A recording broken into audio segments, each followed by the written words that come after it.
Today's guest is a professional actor and host. He's been seen on MTV, Jimmy Kimmel Live, and Comedy Central. He's an instructor at the Improv Trick, 321 Acting Studios, and the Second City Hollywood. He's also a retired United States Air Force Reserve medic and an ambassador and mentor in the Air Force Wounded Warrior Program, and a 2-time testicular cancer survivor. A brief note here. In this episode, we'll talk about cancer. And while we may bring levity to what we discuss because of our shared background in comedy, it's important to note that change isn't always fun, simple, or easy. My guest is the BJ Lange. I'm Aiden Nepom, and this is the Changed Podcast.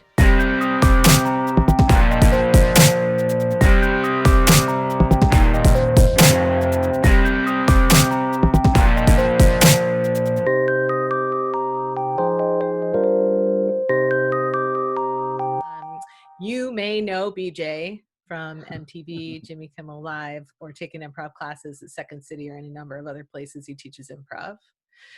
But what you may not know is that BJ is a U.S. Air Force medic. You're no longer a medic. Correct. I'm a retired United States Air Force medic and a 2-time testicular cancer survivor.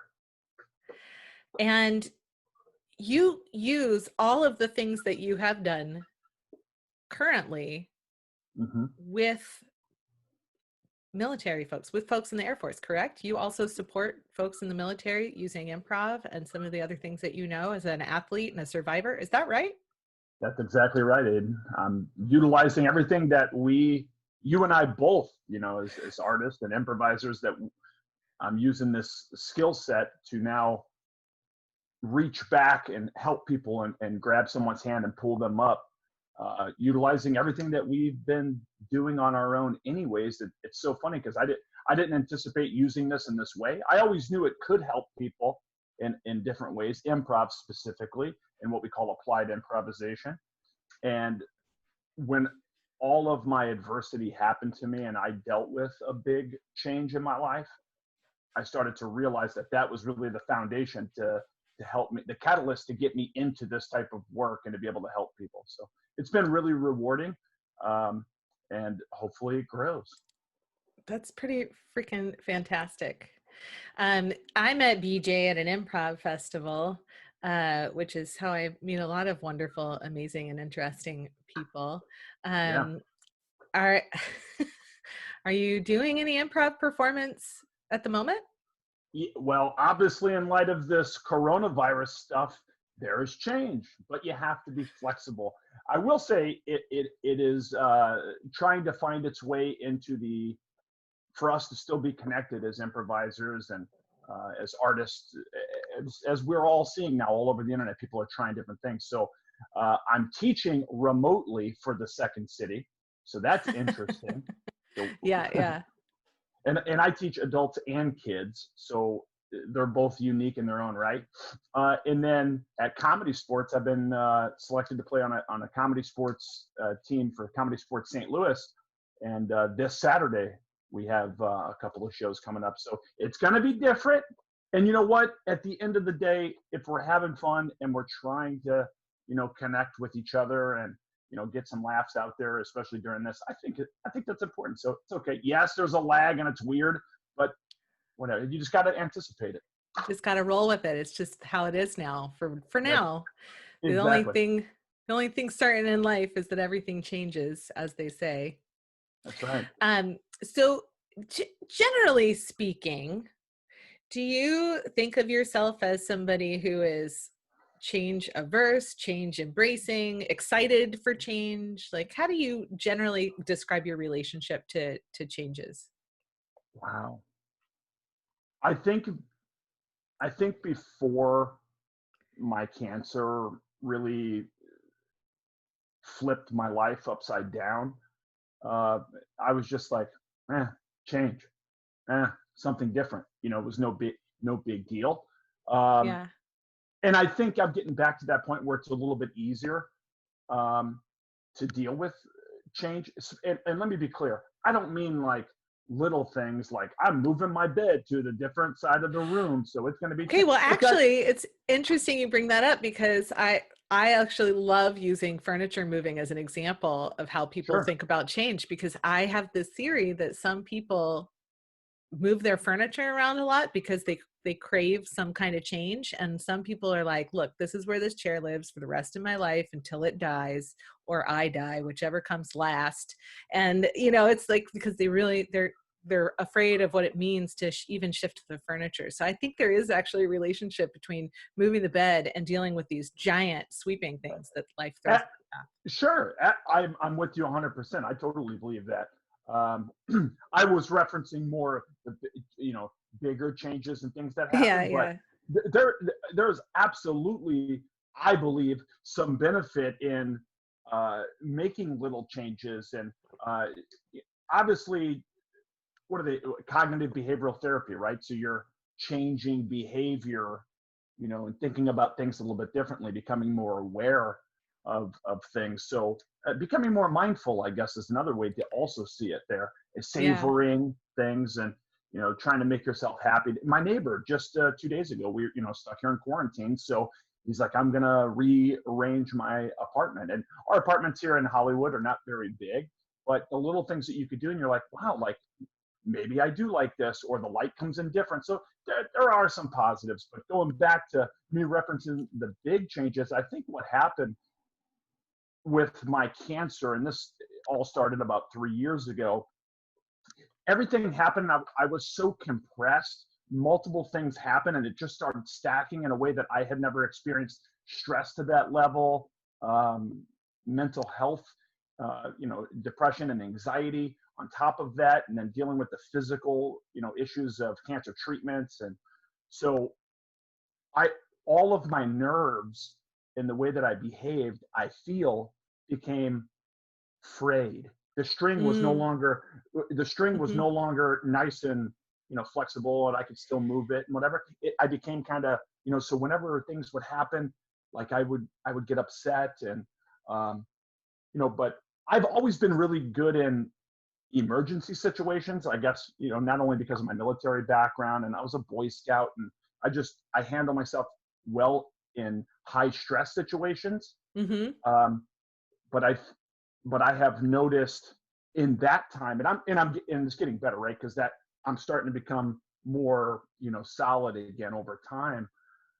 I feel that then at that point it was really hard for me to stay focused on what I needed to get done.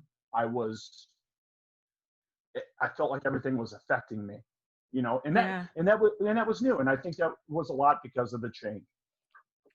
Well, so let's go ahead and dig into that story, because it's fascinating to me. Meeting you in Cancer is person, very and fascinating. well, Cancer is very my fascinating. cancer is fascinating. Cancer is more prevalent than anybody cares to admit. Yeah. And lucky for us, the survival rates are much higher than they used to be. My grandmother died of Amen. breast cancer. My mother's a breast cancer survivor. My aunt is a breast cancer survivor currently battling.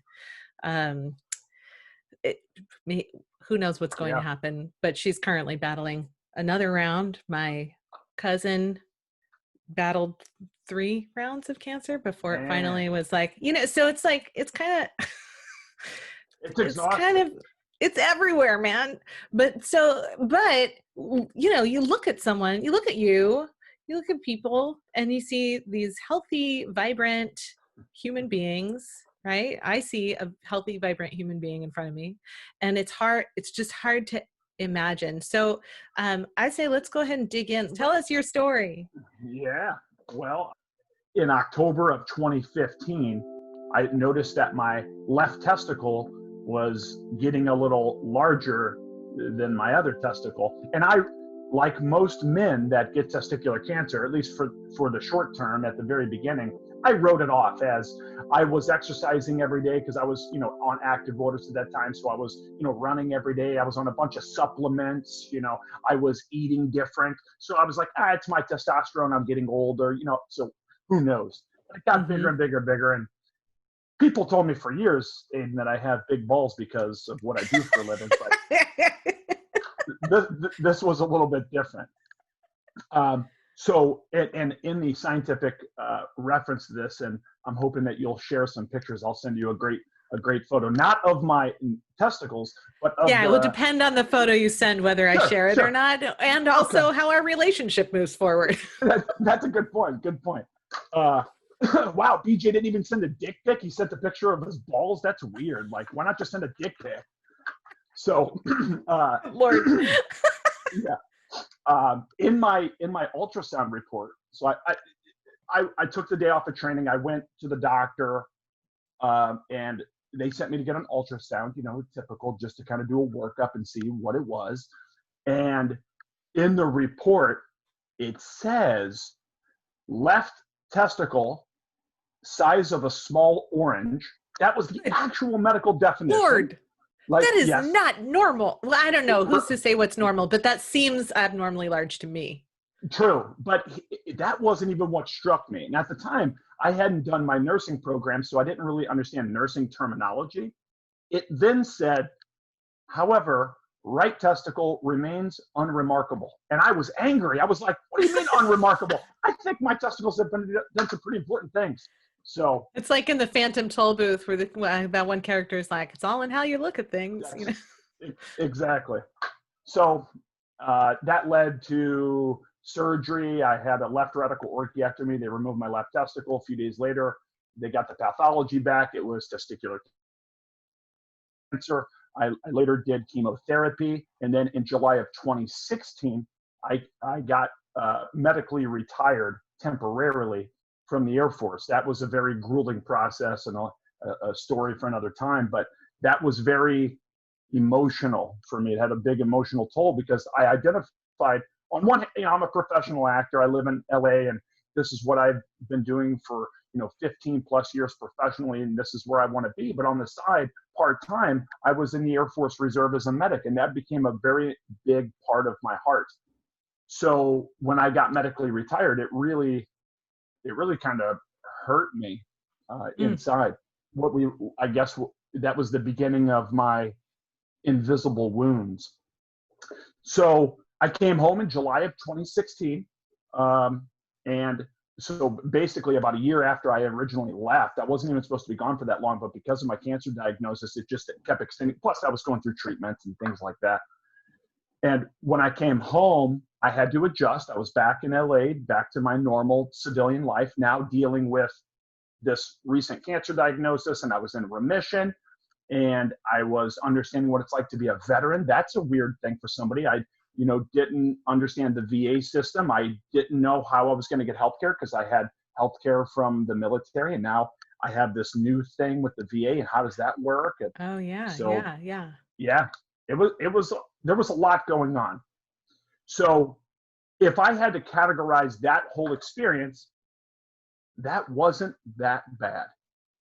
However, because I tell people all the time, like, I treated my initial diagnosis like a military mission. What do I have to do? What tasks do I need to complete? And I just knocked them out. Oh, I need to go to the doctor and get this. I need to do this. And I just got that. I was very healthy, Aiden. I'd never really even been to the doctor prior to this before in my life, really. I mean, I think maybe if I had like the flu or something, but nothing this severe. I'd never been like the patient, Wow. So I was home for about a year in remission, and I was expecting to return to the Air Force Reserve to be reevaluated so that I can return and get removed from temporary retirement. And in July of 2017, I went in for my 1-year CT scan, and my cancer was back. So I guess I just didn't expect that to happen. And it didn't come back because I tell people I'm a 2-time testicular cancer survivor. And let me be clear, that doesn't mean that I'm a flat bagger. I still have one. So take note. Yeah, take note, everybody. Humans looking to date BJ. That's right. That's right. Hey, I'm still profitable, people. I'm still profitable. So that, I think that confuses people because they think that if you say 2-time testicular cancer survivor, they immediately think that it came back in your testicle, which is a possibility. But in my case, it metastasized into my lymph nodes, which is scary because now it's in your system. And so I had to, this time, instead of doing chemotherapy, I went through radiation, and I did about a month of radiation therapy at the VA in Los Angeles. The worst part about my relapse, and this is really where I would consider, I mean, change was already happened before. I became a patient. I became sick. I became not able to do my job in the military. I got medically retired. I didn't get to do the plans that I planned on, and going through my career and doing all these great things that I always wanted to do with my initial diagnosis. But the worst part was really when I relapsed, I think because I had told myself, it wasn't that big a deal. I took care of it. I was super healthy. It was so easy. You know, it was not that big a deal. But when it came back, that's a really scary moment, because you're like, holy shit, my cancer's in a different part of my body. They didn't get it all. It's in my lymphatic system going metastasis. That's scary. So every day when I'm getting radiated, getting blasted with this radiation Wow. throughout my body, like, you know, to be honest with you, I could deal with chemotherapy and radiation again. And yes, I got more sick on the radiation than I did chemo because of Yeah, where they were targeting my radiation. I think that most people experience that, don't they? The radiation, I can't remember. One of them makes you sick, the other one doesn't. They're both poison. If you survive, then good job, kind of a thing. Yeah. It just, my chemotherapy regimen, my initial one, wasn't that bad. And because of where they were targeting me specifically with radiation, that was an issue because it was in my lymphatic strip in my lower abdomen. So it was hitting my stomach and it was making me super nauseous. So I was coming home every day throwing up and whatever. Well, my point in telling you all of that is that if you told me, hey, you're sick and you got to go do chemo and radiation, that is no problem for me, because I understand the physical, I have to go do it. Yeah. The hard part for me was really the mental aspect and the change that it really kind of sunk in that I was at that point sick, like that this could be a problem for the rest of my life. I mean, here's another enlightening thing that I think a lot of people, especially if you've never dealt with a severe illness or a chronic illness or whatever, my day-to-day life, especially from the year following my relapse, became going to the doctor. I mean, I have 12 different specialties that I see. I don't just go to the doctor, you know, every year to go see I see my primary every 3 months. I have a hematology oncologist, radiation oncologist. I have a neurologist. And so I got diagnosed with a bunch of other stuff. And, you know, how do you balance all of that with, I mean, you have a big resume, my friend, and you are a busy man doing millions of things is what it seems like. Aiden, how do you do that? Well, first of all, I'm a busy guy. I'm like my ex-girlfriend. I get around. But hello. She was a lovely woman. At that time, I think I was just trying to become a taskmaster.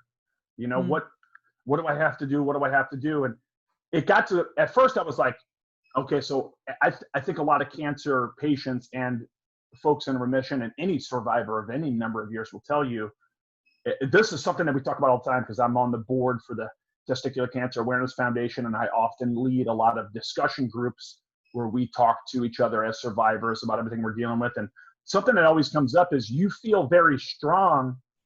You feel like you're in control when you're constantly going to the doctor, because like someone's looking at me. You know, I'm going to the doctor today, so I'm not going to die. You know, yeah, it's annoying. It's annoying to go to the doctor and like you can't work, and I got to take time off for this. And of course, I live in LA, so the traffic and all that stuff. But at the same time, it's like I'm at least getting seen. Whereas now I'm 2 years in remission from relapse, well, 2.5, I guess. So my appointments, as far as from the specialties, are starting to space out a little bit. So you do kind of wonder, like, am I okay? Like, I'm not going to the doctor, you know, because you got to go 5 years in remission until you're considered cured. Right. So I think I handled everything okay. I probably could have handled a little bit better. And I wish that I would have listened to my mom, really, who was telling me, why don't you go see mental health? And my primary at the VA, she was like, she called me out basically, and she said, you're telling me you're stressed out. You're telling me, and I can see that you're biting your fingernails, you're gaining weight, you're, becoming irritable. Why don't you go see mental health? And I literally laughed at her for suggesting it, because I was like, I'm a guy, I was in the military, I worked medical, like I know the clinical signs, I'm okay. Yeah, But I think that's a really common response, actually, when people suggest that people reach out for help. It's fascinating to me because if you talk to people who have reached out for help and received help in that way, none of them are like, "What a waste of time." Everybody's like, "Man, I'm so glad I did that." And yet, when they then suggest it to someone else, I do it too. I'm like, I'm fine. You know what? If I need help, I'll get help. Like it's a really common thing. And I don't know, there's a lot of, social, the way that you were raised, I could feel a lot of like the Midwestern value, and my dad, like, go to work and get it done, and, you're going to be fine. And, don't share your feelings. And, there was a lot of that there. And then there was also the typical male macho, and I was in the military, and and I'm medical. Walk it off. So I understand. Yeah. That's exactly right. So, I think when all of that kind of circled around, and I started going, and I started realizing, like, and also hearing those diagnoses, hearing psychologists say, oh, can I share this? Here's a story for you. Hang on. It's fine. It's fine with me. You share whatever you feel comfortable sharing. Well, so my doctor says, hey, why don't you go to the mental health? And this is a couple of weeks after my relapse. She puts in the consult. I go. I'm embarrassed, of course, and like not making eye contact. Never in my life, Aiden, have I ever gone to see anybody for mental health. Ever. Never, ever. And this is just an intake. It's not like where you're, it's just an intake, an eval, and then they'll figure it out from there, and they'll parse you out to whoever. I sit down, and in my head, I'm going, I wasn't wounded in combat. I didn't lose an arm or a leg. I had fucking cancer. And it was a dumb cancer, like an easy cancer by definition. Testicular cancer is the most common for men 18 to 40, and more men in that age group will get diagnosed with testicular cancer than women of the same age group. However, not a lot of people. Yes. Hold on. You heard that? Yeah. Can I, as a woman, be diagnosed with testicular cancer? No, not unless you have, and I'm not assuming your preferred gender preference, but no. If you have testicles, yes. But Roger that. Yeah, it is the number one cancer from men 18 to 40, and more men in that age group will get diagnosed with testicular cancer than women of breast cancer. Roger that. Roger. Yeah. So yeah. So I'm thinking all this stuff in my head, and I'm like, this is kind of a waste of my time. And then I hear, Mr. Lange, and I walk back and I sit down in the psychologist's office, and she goes, so at this point it had been like a year and a half, I guess. I had been, is that your cat, or is that the kid? That's my cat.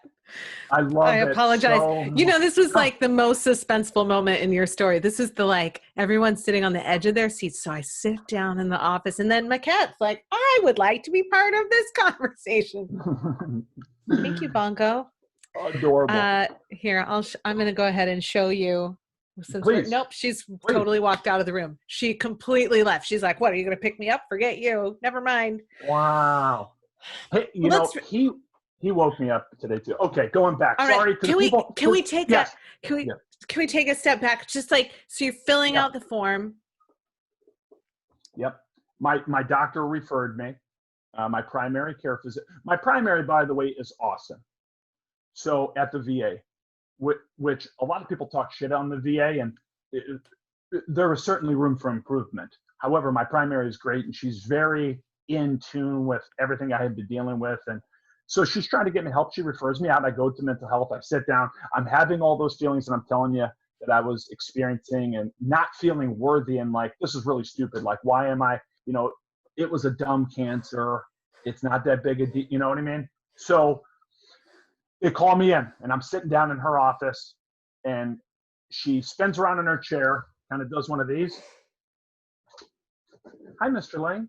I was looking at your chart, and wow, you've been through a lot of stuff in the last 2 years.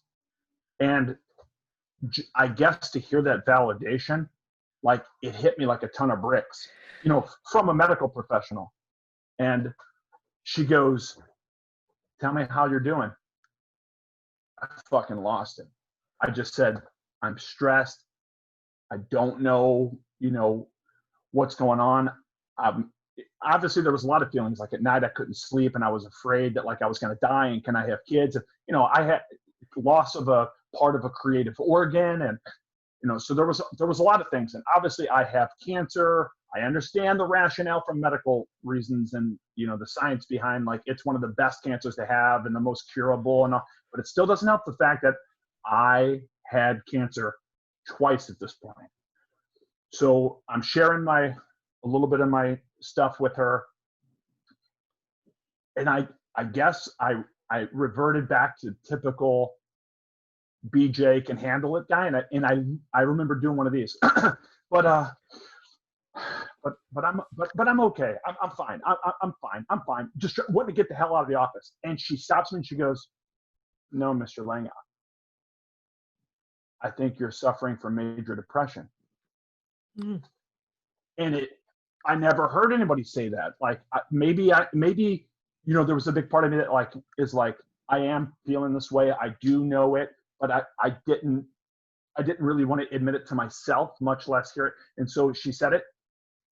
Well, on one hand, it was a relief because I was like, I had validation, but I was also kind of scared too, because then I was like, oh my God, how is this going to affect me? I now have this diagnosis, and it's like, now what does that mean? What does that mean for you? What changes now? What's this grenade going to blow up in my life? Yeah, that's exactly. So they set me up, and I started seeing individual therapy. At first, I was just seeing like a regular mental health person there, like every once in a while. And then they started to realize that I needed to see someone every week. And it was awesome because she didn't, there were a lot of providers who just like talk in general terms. She specifically deals with people that have chronic illness and terminal illness. So a lot of these fear things that I had, she was 100% in tune with them. So that led to major depressive disorder, anxiety disorder, and a post-traumatic stress that I ended up seeing a psychiatrist as well, just to kind of circle everything and get my hands on everything that I could to see kind of where I am on my baseline. And I don't know, it was a lot, and it still is a lot. And eventually, like, she put me through cognitive behavioral therapy, and we talked a lot about change and how you need to identify things. I learned so much. And I'm happy to share what I learned. Yeah, but I think that'd be awesome. So first of all, let's pause here so that I can say thank you, because I think you're sharing some really vulnerable stuff. And as someone who used to, if I remember this correctly, didn't you used to host MTV Spring Break? I did. Yeah. So as someone who used to, as someone who, some people still just remember you from that, probably, how exciting for you. Despite all the amazing changes and work you've been through, this is a vulnerable share. So I would like to at least take a moment to say thank you for getting vulnerable, not just with me, but with anybody who ends up watching this or listening to this on the podcast. So thank you. And because I know you, I know that you're constantly looking for what's the lesson here. What did I learn? What's new? What do I do with that information? I know that that's how you work, just in our brief interaction. So I am super excited to hear your thoughts coming through the intensity of all of that to where you are now, which is you're not through it by any stretch. No, You're in the no. middle of it in some ways. Yeah, a lot of ways. And you're exactly right. And then how I took all this to now do what I'm doing to help people. Yeah. Yeah. So interesting because you know how when you're a teenager, you're like, you're invincible. You're invincible when you're a teenager. When you're young, you could do anything. And I'm not sick. And my little brother, I love you, Matt, but my little brother right now, he's dealing with like getting health insurance, you know, with everything that's happening. And I'm like, I know that you feel that you are invincible. However, it's a very real thing that like you could get sick or get hit by a car. And so like, I don't know. It's real. Yeah. I mean, my dad always told me that the fact that there are no guarantees, safety is an illusion. That's what he always has said. Yeah. You know, it's one of the reasons, freedom is so important. Personal freedom, personal liberty, civil liberties. These things matter because safety is an illusion. If you're going to bank on something, bank on living life to the fullest when you can live it within the realm of reason. So you're not, you know, screwing it up for somebody else by taking them out early. You know, and so it's interesting, you know, in his perspective, and it sounds like this is what you're talking about with your brother, Matt, that it's like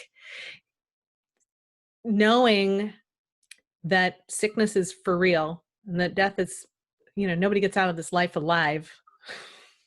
Yeah. You know, and especially right now with everything that's happening, it's helpful to recognize the value that brings to everything. Sure. Life is actually precious. That's not just a cool thing to say. It's true. That actually felt really nice. That felt that kind of hit me. That was very nice. Very well said. Yeah. I just was rephrasing what I thought you were saying. Like I almost feel like I need to get like a tea or something and just.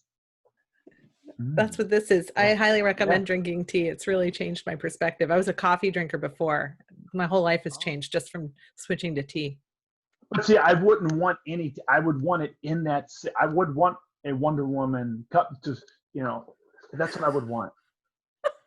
We'll see what we can do. Good, man. All of your guests on the show from here on out will get a Wonder Woman coffee mug. Oh my God. You know what? Someday I hope to have a budget for Wonder Woman mugs because that would be incredible. Thank you for being on the show. Please enjoy this Wonder Woman mug and all the wisdom contained therein. Exactly.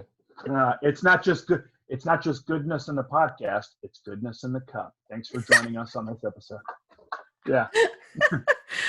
All right. So there's that piece that like life actually is in jeopardy in more than one ways than one. What else has come from this for you?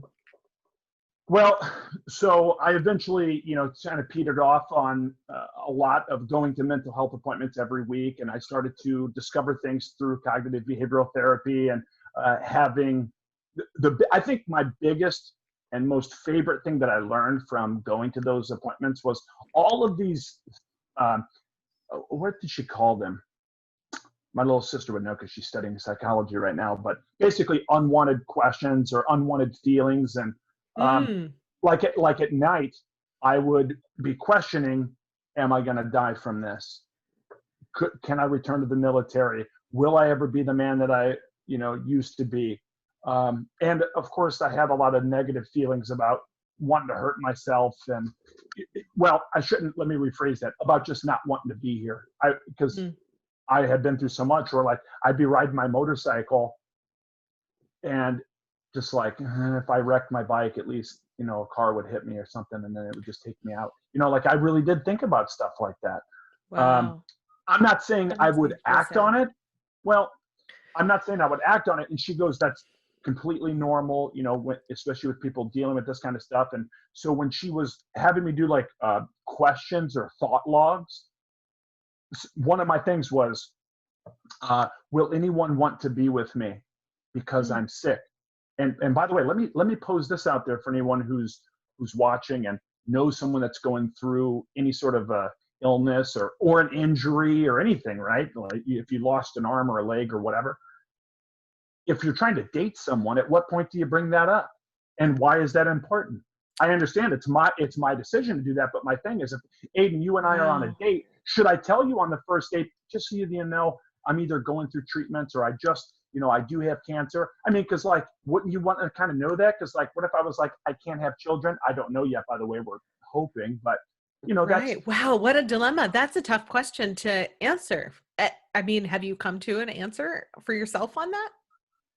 Well, first of all, I'd be interested for people to post a comment below so to see what would you do. When do you think it's appropriate for someone to say on what date? So I posted this on my Facebook, and because I was like, guys, one, I'm not looking for charity. I'm just wondering, like, what's the general consensus of people, and where they would say it. And most people said if they knew they wanted to go on a date again and they felt it both sides, maybe on the second date they would say it. But a lot of people were like, I wouldn't say it until later on.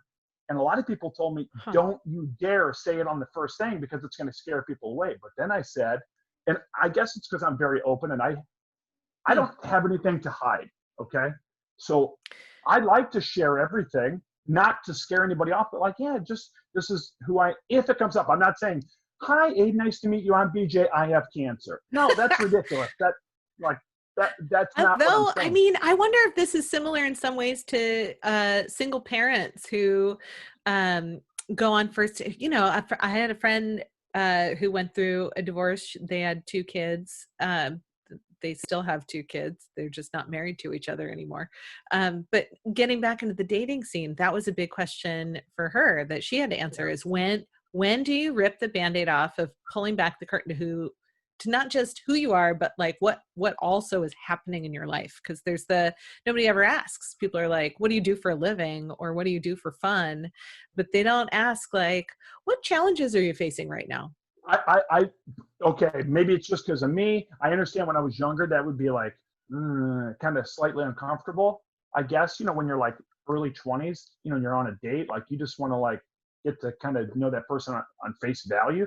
But I have always loved getting deep. I'm not saying like you got to tell me everything, like I'm 15 years behind on taxes. But it's an interesting question because when you're dealing with illness, chronic illness, scary illness, it's like injury is one thing. To me, injury and illness feel like they're slightly different as well. If somebody's like, you got a broken leg, you can see it anyway.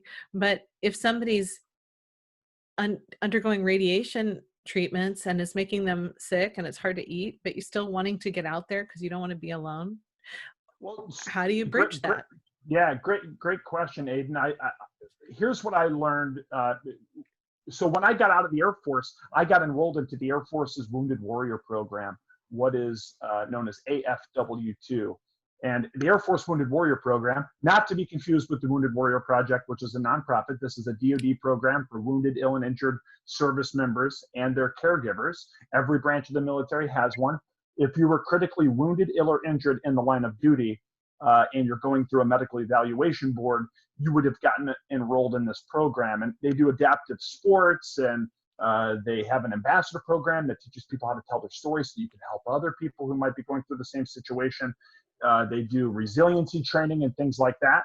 I got enrolled in the Air Force Wounded Warrior Program, and one of the most beautiful things that I learned from Air Force Wounded Warrior is physical injury and invisible wounds.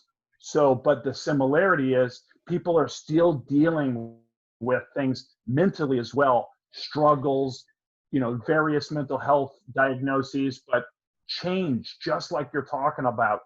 And I think that understanding that I got from my experience makes me a better, not only improviser and human being, but an applied improv practitioner, which I'll circle back to. So anyway, I got enrolled in Air Force Wounded Warrior. I was doing the adaptive sports in the hopes of going to the Department of Defense Warrior Games. That's the Paralympic style program that they have for wounded, ill, and injured service members that the Department of Defense does every year. And if you do well there, you can go to the Invictus Games, which is, what is it? Prince Charles, Prince Harry, Prince Charles does that with all the allied countries' wounded warriors. So you could go there. Yeah, I was on track to go that way. That was my trajectory. But then I don't think I knew. I don't think I knew about that, because I'm probably just not informed. Well, now you know, and so do all of your and listeners. Knowing is half the battle. I learned that from G.I. Joe. Continue on, please. G.I. Joe, real American hero. So they had me on this trajectory. I was in the hopes of going to be an adaptive sports athlete, and I was doing well, but then my cancer came back. That kind of took me out of the adaptive sports side, but it did open the door for me to connect with the doctor that runs the resiliency program. And he's by training and definition, he's a sports psychologist, but he runs all the resiliency training. So they do various healing arts and things like that, and art therapy and whatnot they have in the evening. At this time, they had it in the evening. So you would go do sports during the day, and then at night you would come back and maybe you would do drawing, or they had stand-up comedy there at that point. They had music therapy, and a wonderful man, Wes Geer, the former lead guitarist of Korn, has Rock to Recovery. It's a great nonprofit that he travels around and helps not only wounded, ill, and injured service members with his company, but they also go to addiction centers and things like that using music therapy. So they had all these different modalities and ways that you could learn and connect at night. And the doctor that runs the program said, BJ, you do improv. And I said, yeah, that's my main kind of hustle. That's my love, right? My passion.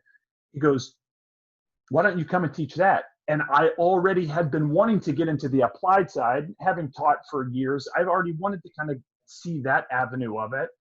So I went, oh my God, this is perfect. I already have a curriculum and everything. And I was already connected with the Applied Improv Network. And yeah. So it was perfect. And so they had me do a test, and I'll leave if you want to ask questions about it, but I did a test and it exploded. It was awesome. So I became the comedy coach for the Air Force Wounded Warrior program. And I'm currently on my second year of my defense contract, teaching wounded, ill, and injured service members and their caregivers, and sometimes even their kids, how to use improv comedy as a resiliency tool. So that's how to bounce back. And of course, the applied side and listening, problem solving, getting outside the box. But for me personally, even though that's kind of like the curriculum and by my contract, what I have to supply, the biggest takeaway that I have and that always impacts me, and I think every improviser who's really in it for what the heart of it is, if I can give people a few minutes to kind of just have fun and get away from their injury or their illness, that's what it comes down to. Yeah. I may have to give you the big heart for that. I think that for lots of people come to improv for lots of different reasons, but I get really excited when I hear it's about spreading just a little bit of joy, a little bit of resiliency, and a whole lot of heart. Sure. Generally speaking, the majority of people that do improv around the world are not actors. These are just people that just do it, whether doctors, lawyers, nurses, whatever. In January last year, not this past January, but January before, it was the first time we went to the Pacific Air Forces over in Hawaii. Yeah. And I was teaching there at Joint Base Pearl Harbor Hickam. And I had been on my contract for about 6 months and kind of building it up. It takes time to kind of get the curriculum out, so you kind of figure out what works and what doesn't and all that. It's not just improv for performance, it's improv for helping us up here and here. So I'm working my way through this thing, and I noticed in the second workshop that I did, there was a man there who lost his arm due to an accident. And he and his wife were there, and he was this guy. And we've all seen this guy in class, this guy. Yeah, I know that guy. He was the guy that goes, why is there a fucking comedian here? This shit isn't funny. Not I don't mean the improv, the shit that they're dealing with isn't funny. Yeah. And I'm like, well, we're not here to do, stand-up comedy about what you're doing. I'm going to show you the byproducts of teaching and performing improv and using this as a lifestyle and all that can help you in so many ways and what you can get out of it. So his wife kind of drags him at first to come back every night. And so he slowly gets into the games and the exercises and all this stuff, right? Cut to the end of the week. I'm saying bye to everybody. Wife comes up to me, just bawling, tears, gives me a hug and goes, BJ, I just want you to know that this is the first time that he's laughed and smiled since the accident. I lost it. I lost it. So that's beautiful. So that's what I'm doing. I started the program at the Second City Hollywood, running their Improv for Veterans program, which has been amazing. And I worked with Chicago and my friend Jonah, who's a Marine veteran who leads their program in Chicago. And I became the comedy coach for Air Force Wounded Warrior. And I've been getting calls from different organizations to come in and work with them. So I got on the Artist Council for the Armed Services Arts Partnership, which works to bring the arts to veterans and military communities, as well as offer mentorships and things like that. So, I mean, BJ, that's all incredible. That's incredible. And it's such I think it's important work. It's certainly valuable work that you're doing. Yeah. So do you think that you would be on this path if you had not been a 2-time cancer survivor in limbo emotionally, who needed some help and support?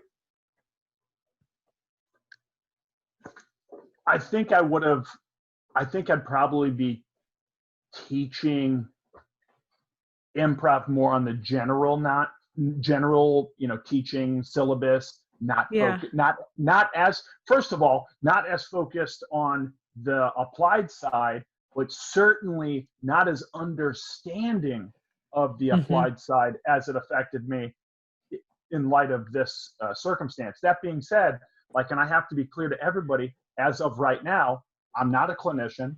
I'm not a medical provider. I don't have a degree in psychology. I'm not a therapist, so how do I, so I'm always careful to be I'm not a therapist, but I am a guy who has dealt with this and this, and I understand as a practitioner and as a theater nerd, for lack of better terms. Sure. So that's it. I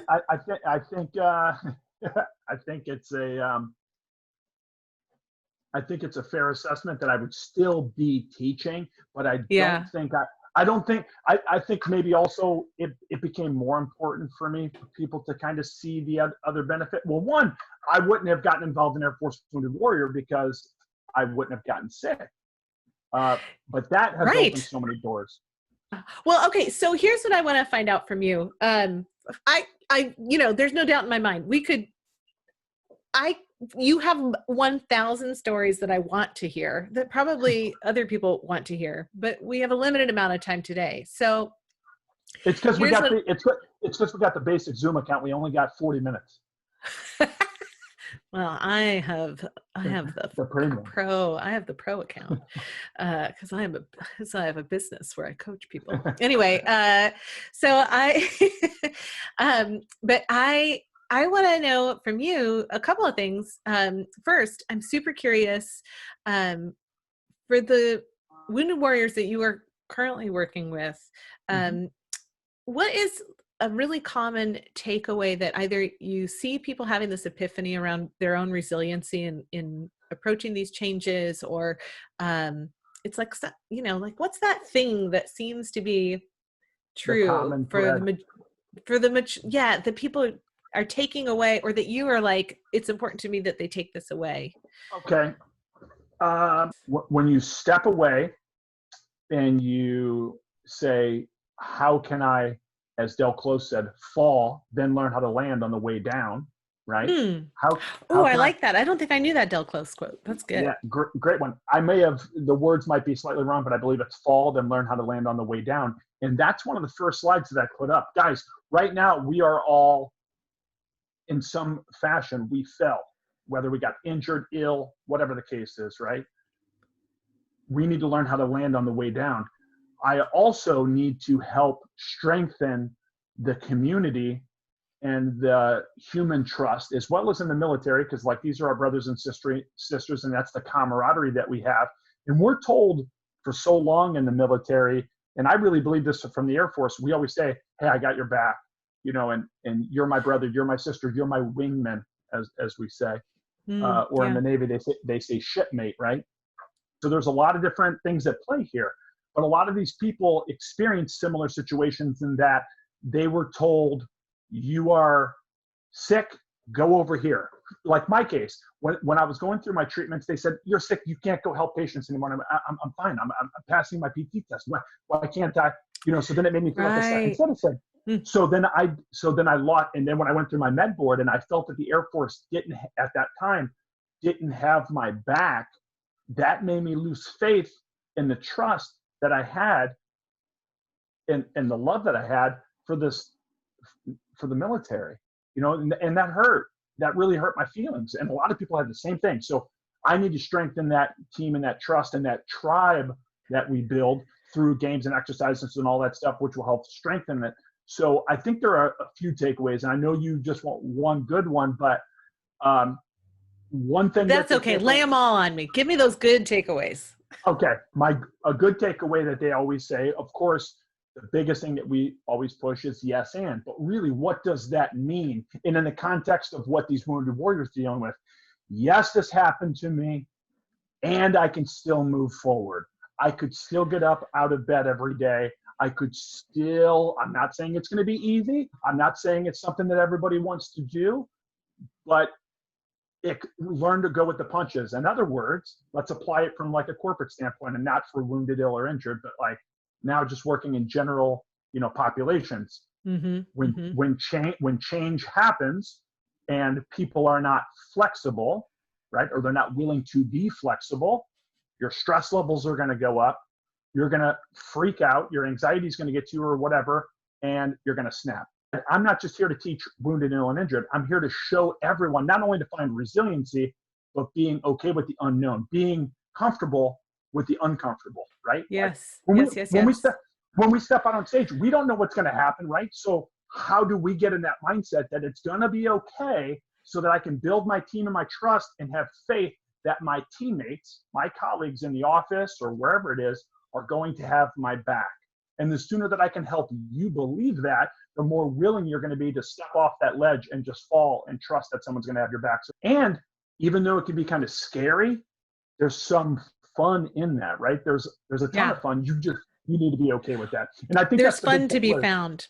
There's fun to be found, right? Like the more comfortable that you get with being uncomfortable, there's more fun to be found in that state. The less comfortable you are with being uncomfortable, the more stress there is to be found in that state. So, I think those are fabulous takeaways. Absolutely fabulous. When people are super rigid in their mentality, and so in the Air Force, we say flexibility is the key to air power. That's like a quote that everybody throws around, right? In other words, you got to be flexible. You don't know what the hell's going to happen. One day, you don't fix that plane. You need to go clean up trash. You didn't expect for that to happen, but that might be the case for whatever needs to get done. And the sooner that you accept that, and that so that you're not so rigid in your thinking, the easier it's going to be. That's going to help your mental health and all of that stuff. So that's awesome. I also like the way you phrased the yes and, like, it's not actually about saying yes. It's about acknowledging reality. That's what that's actually about, right? Correct. So the way you said that was so crystal clear that yes, that happened. Yeah. And what am I going to do with that now, right? Like what?